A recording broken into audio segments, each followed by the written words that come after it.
C'est bien d'avoir des rêves et des objectifs. On doit aspirer à quelque chose de plus grand pour sa vie. Mais voilà la clé. Pendant que tu attends de manifester tes rêves, pendant que tu attends que les choses changent, tu ne dois pas être mécontent de là où tu es. Peut-être que tu veux avoir un bébé, une nouvelle maison, lancer un projet ou même te marier. C'est super. Mais ne vis pas les 3 prochaines années mécontent d'être célibataire, mécontent de la maison que tu as, mécontent de ne pas avoir ton projet ou ton bébé. Être mécontent, frustré ou te questionner en permanence si ça va venir un jour, ça ne va pas faire que ça se produise plus tôt. Le danger, c'est que tu es tellement focalisé sur ce que tu veux que tu n'apprécies pas ce que tu as. Et la vie passe. Il faut que tu saches une chose.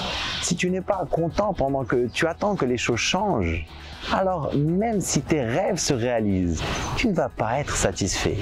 Le mécontentement va te suivre partout, parce que c'est avant tout un état d'esprit. Par exemple, ça fait des années que tu veux une promotion au travail. Quand tu l'obtiens, tu es content un moment. Et très vite, le mécontentement revient. Je ne veux pas travailler aussi dur. Je ne veux pas autant de responsabilités. Détrompe-toi. Le problème, ce ne sont pas les circonstances, mais la mentalité de mécontentement. La bonne attitude, c'est j'aspire à un nouveau job, à une nouvelle maison, à me marier. Et d'ici à ce que ça se manifeste, je suis reconnaissant pour ce que j'ai. Être reconnaissant, ça ne veut pas dire que tu te contentes de ce que tu as ou que tu renonces à tes rêves ou que tu ne veux pas changer, non. Ça veut dire que tu ne vis pas frustré, que tu ne te bats pas avec tout.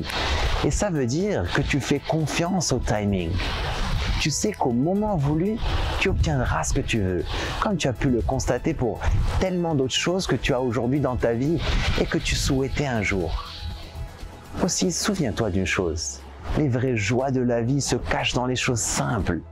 De bons moments en famille, jouer avec tes enfants, regarder les étoiles, prendre le temps de voir un super coucher du soleil avec ton partenaire, une conversation sincère et profonde avec un ami. Tu n'as pas besoin d'une plus grosse voiture ou du dernier iPhone ou de vacances au bout du monde pour être bien.